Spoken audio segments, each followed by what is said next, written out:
नमस्कार मंडळी, मी पल्लवी शेलार स्वागत करत आहे तुमचं माझ्या यूट्यूब चॅनलमध्ये। तर मित्रांनो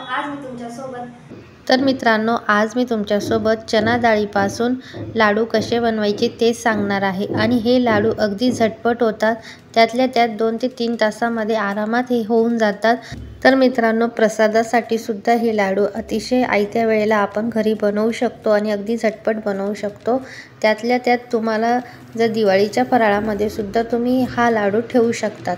इतका सोपा आणि सरळ पद्धतीने मी तुम्हाला इथे दाखवण्याचा प्रयत्न केलेला आहे। चला तर आता व्हिडिओला सुरुवात करूया। तर लाडू बनवण्यासाठी 2 वाटी मी इथे चना डाळ घेतलेली आहे, म्हणजेच आपली हरभऱ्याची डाळ। तर मित्रांनो, मी इथे हरभऱ्याची डाळ 2 पाण्याने स्वच्छ अशी धुवून घेणार आहे आणि रात्रभरासाठी ही भिजण्यास ठेवणार आहे। तर एक लक्षात घ्या, मी एक महत्त्वपूर्ण ट्रिक मी तुम्हाला पुढे दाखवणारच आहे, जेणेकरून तुम्ही रात्रभरासाठी ही डाळ कशा पद्धतीने भिजवायची तेही मी तुम्हाला सांगणार आहे। आता ही डाळ मी कमीत कमी 2 तासासाठी भिजवणार आहे। तर रात्रीचे 8 वाजता मी ही डाळ पाण्यात ॲड केली होती आणि 11 वाजेला मी ही डाळ पाण्यातून काढून घेतलेली आहे। तर एक महत्त्वपूर्ण ट्रिक मी तुम्हाला देणार आहे। तर रात्रीचे 11 नंतर मी ही डाळ काढून घेतलेली होती एका चाळणीमध्ये आणि एक कपडा घेतलेला होता सुती, त्यामध्ये मी ही डाळ अशा पद्धतीने झाकून ठेवली होती सकाळपर्यंत। मित्रांनो, एक गोष्ट लक्षात घ्या, जर तुम्ही रात्रभर अशाच पद्धतीने पाण्यात जर डाळ ठेवली तर ती डाळ सकाळी एक असं भजी टाईप आपल्याला हे पीठ मिळतं आणि मिक्सरला आपण ज्यावेळेस हिला लावणार तर ही पूर्णतः एक पातळ होऊन जाते। त्यामुळे आपल्याला इथे ना 2 तास भिजवायची आहे आणि अशा पद्धतीने चाळणीत काढून घ्यायची आहे आणि रात्रभरासाठी एक कॉटनच्या कपड्यामध्ये ठेवू शकतात। आता ही डाळ चिवट होऊ नये किंवा हिला जर चिवटपणा आला असेल तर सकाळी 7 वाजता उठल्यानंतर तुम्ही ही डाळ 2 ते 3 पाण्याने स्वच्छ धुवून घ्यायची आहे। मी जी व्हिडिओमध्ये दाखवले आहे त्या पद्धतीने तुम्हाला इथे करून घ्यायचं आहे। तर ही डाळ अजिबात खराब होत नाही जर तुम्ही सुती कॉटनच्या कपड्यामध्ये ठेवली तर। आणि जर तुम्ही दिवसा करणार असाल तर तुम्ही 2 तास ही डाळ भिजण्यास ठेवायची आहे। अशा पद्धतीने मी तुम्हाला दोन्ही गोष्टी येथे सांगितलेल्या आहे। डाळसुद्धा 2 तासामध्ये व्यवस्थित अशी भिजली गेलेली आहे। आता मिक्सरला एक भांडं घेतलेलं आहे मिक्सरचं, त्यामध्ये मी थोडी डाळ ही वाटून घेणार आहे। तर मित्रांनो, इथे आपल्याला जास्त फाईन अशी पेस्ट करायची नाही, फक्त आपल्याला थोडी नॉर्मल अशी भरड काढायची आहे, व्हिडिओमध्ये दाखवल्या पद्धतीने बघा। तर आता यामध्ये मी 1 चमचा भरून तर एक छोटा असा चमचा मी येथे इलायची पावडर ॲड केलेली आहे आणि 1 पिंच मी येथे चवीपुरतं मीठ वापरलेलं आहे। आता संपूर्ण गोष्टी मिक्स करायच्या आहे आणि एक महत्त्वपूर्ण ट्रिक तुम्हाला मी येथे देणार आहे। इलायची का ॲड केली, जेणेकरून ज्यावेळेस आपण याची भजी तळणार आहोत त्यावेळेस त्याच्यामध्ये तो एक फ्लेवर राहून जातो। तर एकीकडे कढईमध्ये तेलसुद्धा गरम केलेलं आहे। आपल्याला इथे टेम्परेचर हाय हवं आहे, लक्षात घ्या। ज्याप्रमाणे आपण भजी टाकतो तशा पद्धतीने तुम्ही इथे मोठी भजी टाकून घ्यायची आहे आणि दोन्ही साईडनी व्यवस्थित पद्धतीने आपल्याला इथे गोल्डन कलर येईपर्यंत छान असं तळून घ्यायचं आहे। तर दोन्ही साईडनी छान अशी ही भजी तळल्या गेलेली आहे। आता एका प्लेटमध्ये काढून घेऊया। तर दोन्ही साईडनी छान अशी ही भजी आपली तळल्या गेलेली आहे। थंड होण्यासाठी ठेवूया आणि थंड झाल्यानंतर तिचे असे तुकडे करून घ्यायचे आहे।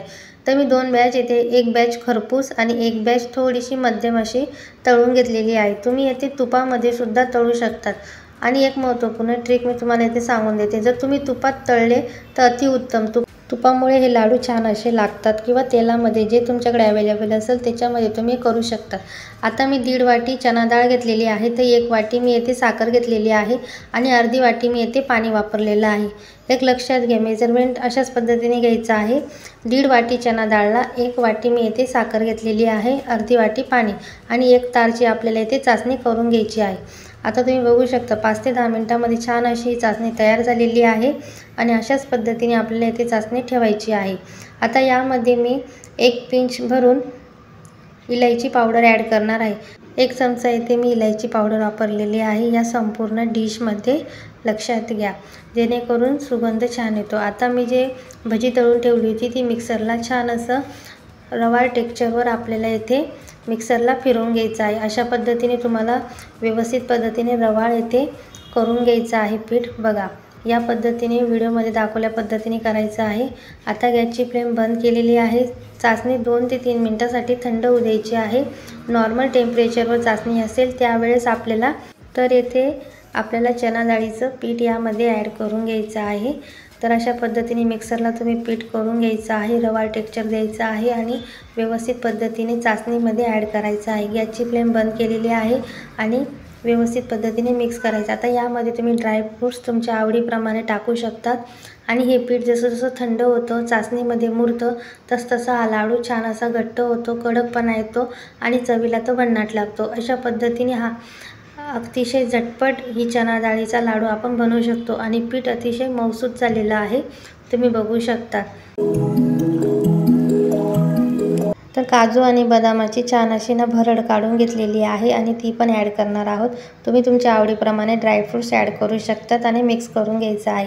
आता हे पीठ 5 ते 10 मिनिटं आपल्याला या स्टेजवर थंड होऊ द्यायचं आहे आणि याचे लाडू वळून घ्यायचे आहे।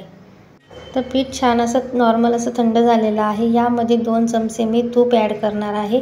तूप थोडंसं आपल्याला गरम करून घ्यायचं आहे नॉर्मल टेम्परेचरवर। जर तुम्ही तेलाचे बनवणार असाल तर शेवटी तुम्ही 2 चमचे तूप घालायचे, जेणेकरून सुगंध छान येतो। आणि एक महत्त्वपूर्ण ट्रिक, जर तुम्ही हे लाडू शुद्ध गाईच्या तुपामध्ये केले तर अतिशय उत्तम होणार, चवीला सुद्धा खूप छान लागणार। आणि मी एक इथे तेलाचाही प्रकार दाखवला आहे, तुम्ही तेलात करू शकतात किंवा तुपात करू शकतात, पण तुपात केलं तर अतिउत्तम, सुगंध छान येतो आणि चवीला सुद्धा भन्नाट लागतो। आणि जर तेल किंवा तूप तुमच्याकडे जे अवेलेबल असेल त्यानुसार तुम्ही इथे करू शकतात। तेलात केलं तरी काही प्रॉब्लेम नाही, तुपात केलं तरी नाही, तुमच्याकडे जे असेल त्यानुसार तुम्ही हे लाडू वळून घ्यायचे आहे। आता हे लाडूचं पीठ मी हातावर घेऊन छान असं लाडूचा शेप देणार आहे आणि हे लाडू वळून घेणार आहे। तर मस्त असा आपला चणा डाळीचा लाडू तयार झालेला आहे। मी अशाच पद्धतीने संपूर्ण लाडू येथे करून घेणार आहे। तर मित्रांनो, तुम्ही येथे कुठल्याही सणाला वगैरे हे लाडू करू शकतात किंवा दत्त जयंती असेल, हनुमान जयंती असेल तरीसुद्धा तुम्ही हा प्रसादाचा लाडू देवाला देऊ शकतात। अतिशय झटपट होतात आणि 2 तासाच्या आतच हे होऊन जातात। फक्त तुम्हाला डाळ भिजवणे गरजेचे आहे, हे लक्षात घ्या आणि कंप्लीट या गोष्टीला अर्धा तासाच्या वरती टाईम लागत नाही। अशा पद्धतीने मित्रांनो छान असे आपले चणा डाळीचे लाडू तयार झालेले आहे। अतिशय झटपट हे लाडू तयार होतात। तुम्ही कुठल्याही नैवेद्याच्या थाळीमध्ये लावू शकतात, दिवाळीला तुम्ही हे करू शकतात, सण असेल तर अर्जंटमध्ये तुम्ही हे लाडू बनवू शकतात। इतके सोप्या पद्धतीने हे लाडू आहे, तेल असो तूप असो कशातही बनवू शकतात। व्हिडिओ कसा वाटला नक्की सांगा। व्हिडिओ आवडला असेल तर लाईक करा, शेअर करा, कमेंट करा आणि सर्वात महत्त्वाचं म्हणजे सबस्क्राईब करायला विसरू नका। धन्यवाद।